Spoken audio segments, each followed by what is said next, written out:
नमस्कार। चलिए आज चलते हैं एक सफर पर, एक ऐसी प्राचीन कहानी की दुनिया में जो हिम्मत, ज्ञान और जिंदगी के सबसे बड़े सवाल के बारे में है।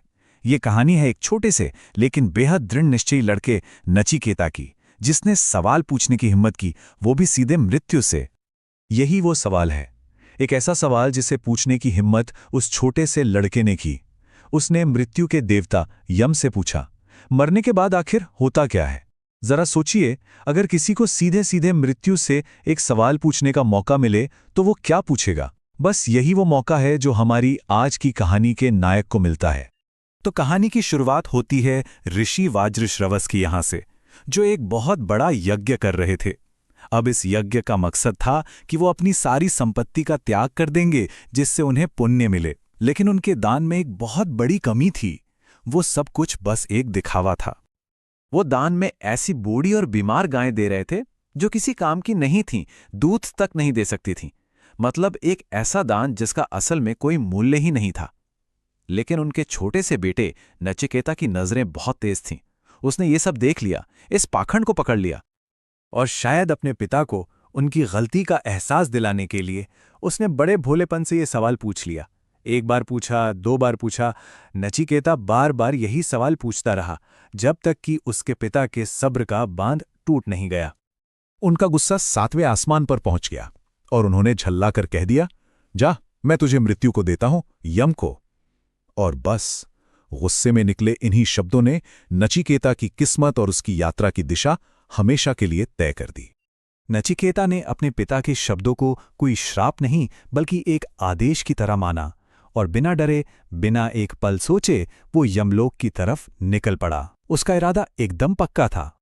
जब वो यम के दरवाजे पर पहुंचा तो पता चला कि यमराज तो कहीं बाहर गए हुए हैं, लेकिन नचिकेता हिला नहीं। उसने वहीं इंतजार करने का फैसला किया, बिना कुछ खाए, बिना कुछ पिए, पूरे 3 दिन और 3 रात। सोचिए जरा, ये उसकी पहली और सबसे बड़ी परीक्षा थी। जब यम वापस आए तो अपने दरवाजे पर इस दृढ़ निश्चयी लड़के को देखकर वो हैरान भी हुए और बहुत ज्यादा प्रभावित भी। उन्हें अपनी गलती का एहसास हुआ कि एक ब्राह्मण मेहमान को उन्होंने इंतजार करवाया। तो अपनी भूल सुधारने के लिए उन्होंने नचिकेता को 3 वरदान मांगने को कहा, इंतजार की हर एक रात के लिए एक वरदान। नचिकेता ने बहुत सोच समझकर अपने वरदान मांगे। पहला, कि उसके पिता का गुस्सा शांत हो जाए और वो उसे पहले की तरह प्यार करें। दूसरा, उसने उस दिव्य अग्नि का रहस्य जानना चाहा जिससे स्वर्ग मिलता है। लेकिन सबसे बड़ा सवाल, असली सवाल, तो अभी बाकी था। अपने तीसरे वरदान में नचिकेता ने वो सवाल पूछा जिसे पूछने की हिम्मत कोई नहीं करता। उसने सीधे यम की आंखों में देखकर पूछा, जब कोई मर जाता है तो क्या सब खत्म हो जाता है या हम किसी और रूप में रहते हैं? मुझे इस सबसे बड़े रहस्य का सच बताइए। यम ये सुनकर पहले तो हिचकिचाए। उन्होंने कहा कि ये सवाल बहुत गहरा और रहस्यमयी है। उन्होंने नचिकेता को बहलाने की बहुत कोशिश की, उसे दुनिया भर के सुखों का लालच दिया, क्या कुछ नहीं कहा। बड़े बड़े राज्य, सैकड़ों साल की उम्र, सोने से बने रथ, दिव्य अप्सराएं, दुनिया की हर खुशी। बोले, इनमें से कुछ भी मांग लो, बस ये सवाल मत पूछो। लेकिन नचिकेता अपनी जिद पर अड़ा रहा।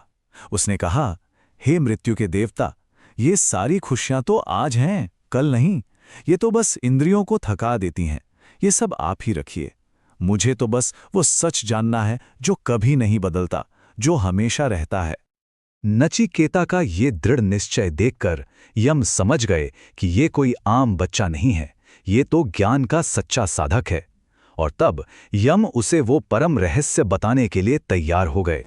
यम ने समझाना शुरू किया आत्मा के बारे में। उन्होंने बताया कि हमारे अंदर जो असल मैं है वो आत्मा है।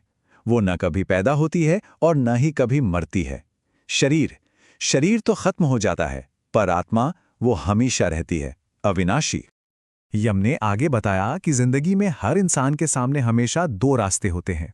एक है प्रेयस, यानी वो रास्ता जो हमें अच्छा लगता है, जो मजा देता है, और दूसरा है श्रेयस, यानी वो रास्ता जो हमारे लिए अच्छा है, जो सही है। प्रेयस का रास्ता आसान है, पर उसकी खुशी बस पल भर की होती है। श्रेयस का रास्ता मुश्किल जरूर है, पर वही हमें असली ज्ञान और शांति की तरफ ले जाता है। और जो बुद्धिमान लोग होते हैं वो हमेशा मुश्किल वाला रास्ता ही चुनते हैं। और इस बात को और भी बेहतर ढंग से समझाने के लिए यम ने जीवन के रथ का एक बहुत ही शक्तिशाली रूपक, एक एनालॉजी समझाई।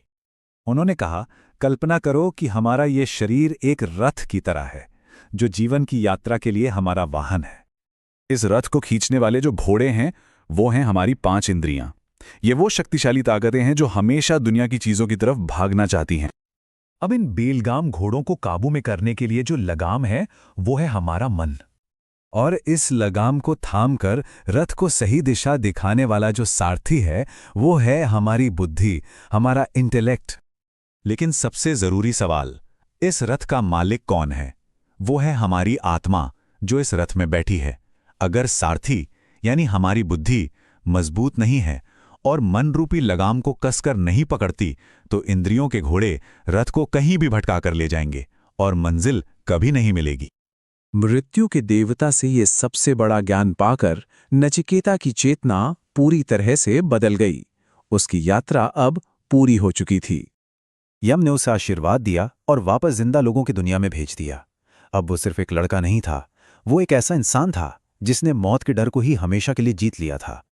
तो नचिकेता की ये कहानी हमें यही सिखाती है कि असली खुशी छोटी मोटी चीजों में नहीं बल्कि जिंदगी के गहरे सच को जानने की हिम्मत करने में है। तो अब सवाल ये उठता है कि हमारे अपने भीतर ऐसे कौन से सत्य छुपे हैं जिन्हें खोजने का साहस हम कर सकते हैं।